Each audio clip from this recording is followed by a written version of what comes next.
우리 같이 말씀 보도록 하겠습니다. 호세아 2장 2절에서 7절 말씀입니다. 호세아 2장 2절에서 7절 말씀 같이 보겠습니다.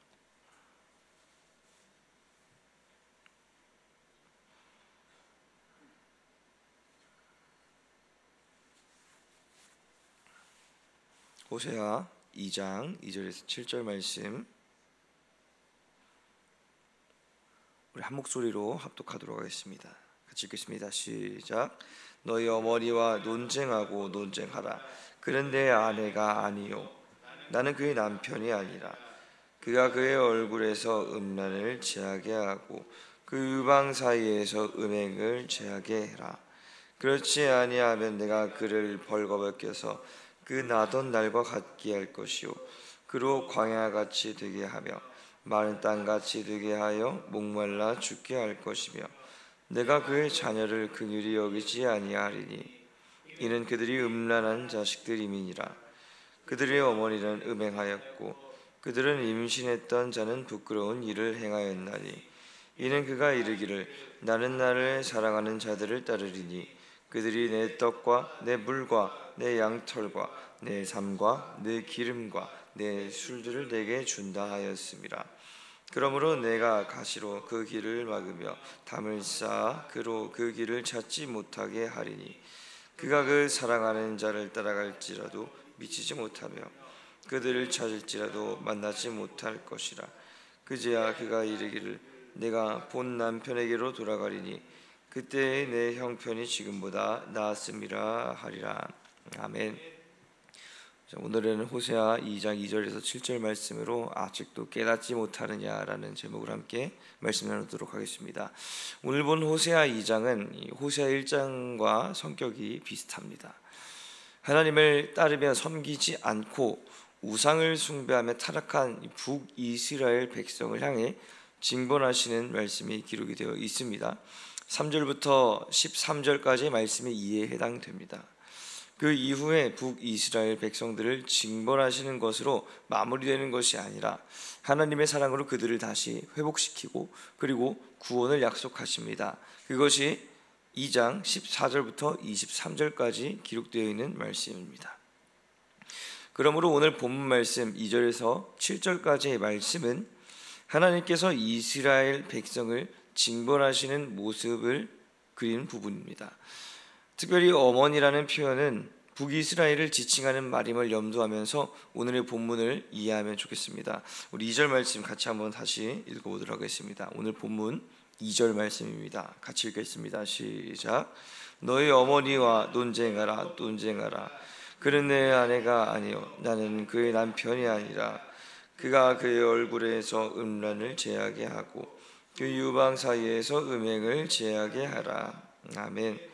자, 2절 앞부분을 보면은 너의 어머니와 논쟁하라 라고 말씀하고 있으시죠.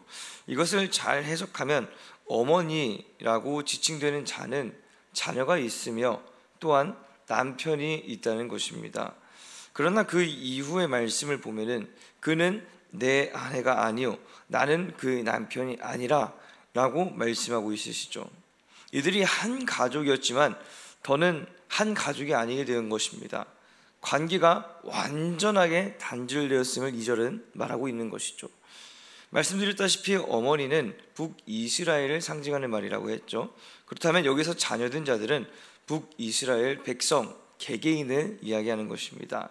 남편은 하나님을 지칭하는 말이죠.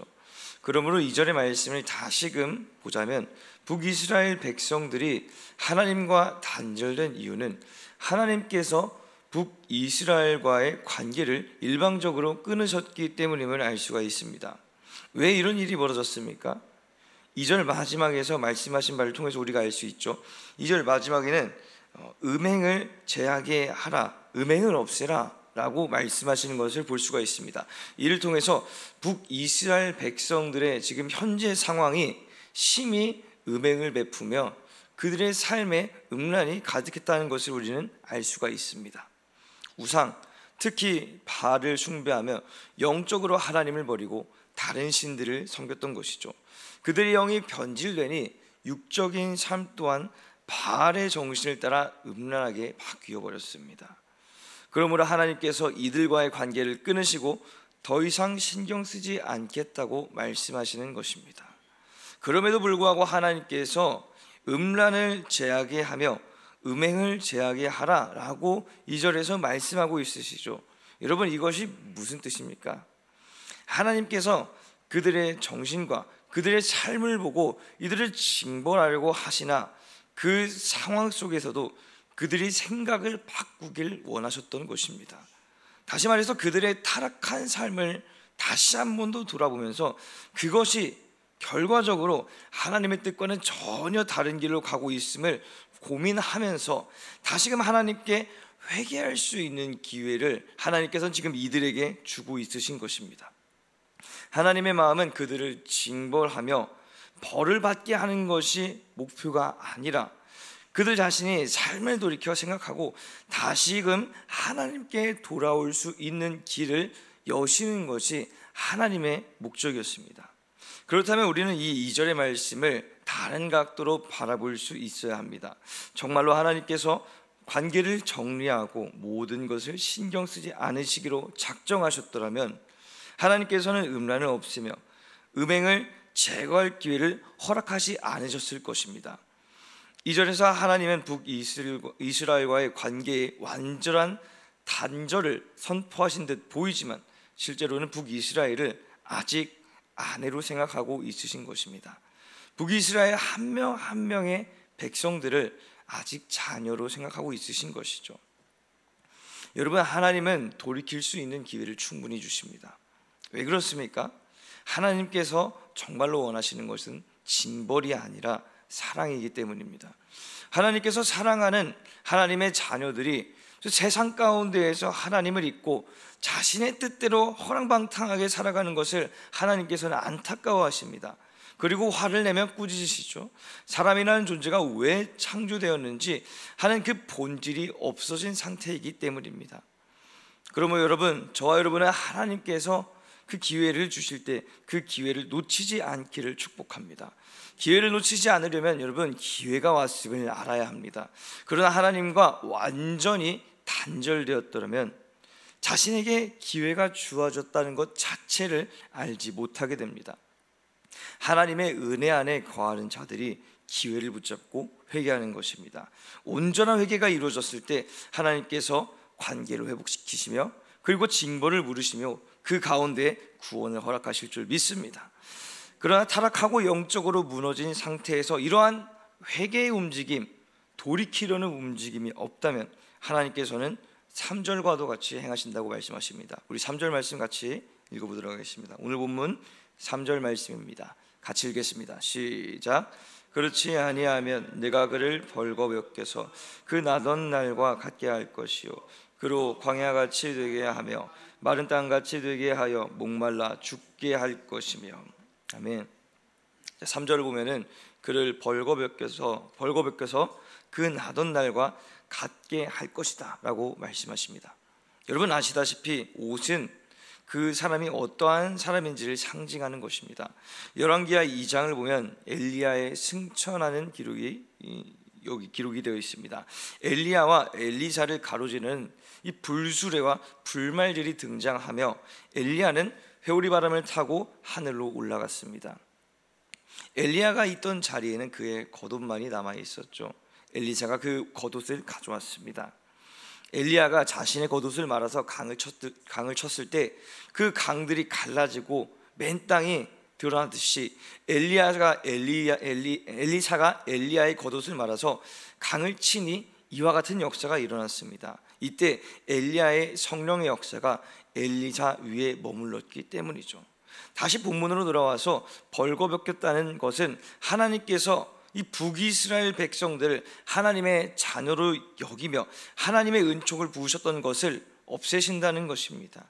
하나님께서 사랑하는 자는 하나님께서 먹이시고 입히신다고 마태복음 6장 25절 이하에 기록되어 있지만 하나님의 사랑을 저버린 자에게는 입고 있던 것을 벗기십니다. 하나님 없이 홀로 서야 함을 의미하죠. 여러분, 이 시대에서야 홀로 선다는 것이 세상에서 어른이 되는 것 같고, 또는 취업을 준비하는 수많은 청년들에게 롤모델이 될 수 있을지는 모르나, 영적으로 하나님 없이 홀로 선다는 것은 죽음을 의미하는 것입니다. 요한복음 4장 13절에서도 예수님께서 말씀하고 있으시죠. 이 물을 마시는 자마다 다시 목마를 것이다 라고 말입니다. 우물에서 공급받는 샘물은 갈증을 일시적으로 해소해 줄 뿐입니다. 시간이 지나면 다시금 목마르고 또 목마름이 반복이 됩니다. 그러다 우물에 물이 마르면 더 이상 공급받을 수 있는 물이 없게 되는 것이죠. 목말라 죽게 되는 것입니다. 영적인 홀로서기는 물이 유한한 우물물을 마시는 것과 같은 것입니다. 오늘 본문 4절을 보면은 하나님께서 북이스라엘 백성들을 긍휼하게 여기시지 않으실 것이라고 말씀하십니다. 목말라 죽을 것 같음에도 불구하고 하나님께서는 이들을 긍휼의 시선으로 보지 않겠다고 말씀하시는 것이죠. 그 이유는 그들이 음란한 자식들이기 때문입니다. 그러므로 겉으로는 영적 홀로서기를 한 것처럼 보이나 실상 이들의 영적 상황은 영적인 고아가 된 것이나 마찬가지인 것이죠. 그러나 하나님께서 긍휼히 여기지 아니하시고 목말라 죽게 될 위치에 처해 있음에도 이들은 뭐라고 말합니까? 5절 말씀에 기록이 되어 있죠. 우리 5절 말씀을 한 목소리로 같이 읽도록 하겠습니다. 5절 말씀입니다. 시작.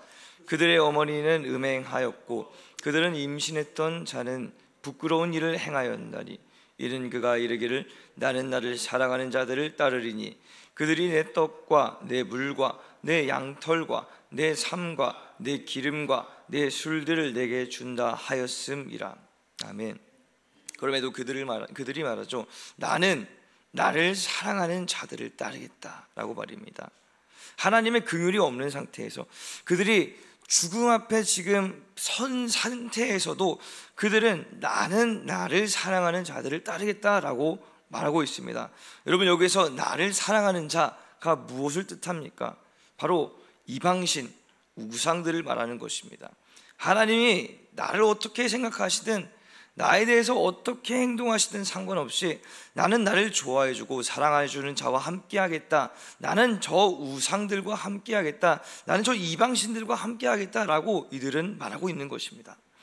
여러분, 하나님을 경외할 줄 모르고 하나님을 두려워할 줄 모르는 자는 하나님께 대항하는 것도 담대해지며 뻔뻔해집니다. 굳이 하나님 아니어도 자신에게 떡과 물과 양털과 기름을 줄 자가 있다고 여기기 때문입니다. 이것들로 인해서 자신의 영과 육이 하나님 없이도 풍족하게 채워진다고 믿기 때문이죠. 유한한 생수 앞에서 자신은 지금 전혀 목마르지 않다고 하나님께 보란듯이 보여주고 있는 것입니다. 그러나 이들에게 찾아온 결말은 어떻습니까? 7절 말씀에 기록이 되어 있죠. 우리 7절 말씀 같이 읽어보도록 하겠습니다. 오늘 본문 7절 말씀입니다. 시작. 그가 그 사랑하는 자를 따라갈지라도 미치지 못하며 그들을 찾을지라도 만나지 못할 것이라. 그제야 그가 이르기를 내가 본 남편에게로 돌아가리니 그때의 내 형편이 지금보다 나았음이라 하리라. 아멘. 여러분, 7절에 기록이 되어 있죠. 그때의 형편이 지금보다 나았다. 뒤늦은 후회를 하게 되는 것이죠. 떨어질 것 같지 않았던 떡과 기름이 다 떨어지고 마르지 않을 것 같았던 물이 다 말라버렸고 항상 자신을 부유하게 해줄 것 같았던 수많은 양털이 다 없어졌습니다. 이제 남은 것이 아무것도 없는 인생이 되고 만 것이죠. 그제서야 후회하고 깨닫는 것입니다. 그때 하나님과 같이 있을 때가 좋았구나. 이 이방신들을 따랐던 이 인생이 헛된 인생이었구나. 그때 하나님과 동행하던 그 인생이 나의 영을 채워주시며 풍족하게 채워주시는 그 하나님의 은혜가 임했던 때구나. 그제서야 깨닫는다는 것이죠. 정리하겠습니다. 하나님께서는 회개하는 자에게 돌이킬 수 있는 길을 허락하십니다. 그러나 여전히 자신만을 앞세운 채 하나님을 뒤로하고 무시하고 하나님의 가치를 낮추는 자에게는 하나님께서는 징벌을 내리십니다. 당장 앞에 보이는 것들이 하나님보다 더 큰 만족을 주며 하나님을 멀리하도록 만듭니다. 유한한 것이며 언젠가는 모두 없어질 것들인데 자신에게 만족을 주는 것을 하나님보다 앞세웁니다. 그리스도인이며 하나님의 자녀된 우리는 이것을 날마다 기억해야 합니다. 우리 요한복음 4장 13절 그리고 14절 말씀을 한번 찾아보기를 원합니다. 요한복음 4장 13절과 14절 말씀을 우리 같이 한번 읽어보도록 하겠습니다. 요한복음 4장 13절에서 14절 말씀입니다.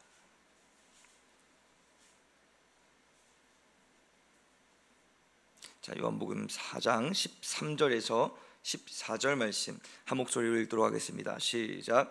예수께서 대답하여 이르시되 이 물을 마시는 자마다 다시 목마르려니와 내가 주는 물을 마시는 자는 영원히 목마르지 아니하리니 내가 주는 물은 그 속에서 영생하도록 솟아나는 샘물이 되리라. 아멘. 여러분, 세상의 유혹이 찾아와서 우리를 흔들려 할 때 마치 하나님보다 더 큰 만족과도 같이 우리에게 다가올 때 기억하십시오. 세상의 그 어떤 것들도 결국엔 마르고 다 없어집니다. 그러나 하나님은 영원히 마르지 않는 샘물이십니다. 여러분, 이 둘 중에서 여러분은 어느 것을 택하시겠습니까? 어느 길을 걸어가시겠습니까? 날마다 깨어있어 하나님께서 주시는 영원한 샘물 가운데 거하는 저와 여러분 되기를 주님의 이름으로 축복합니다. 우리 같이 기도하겠습니다.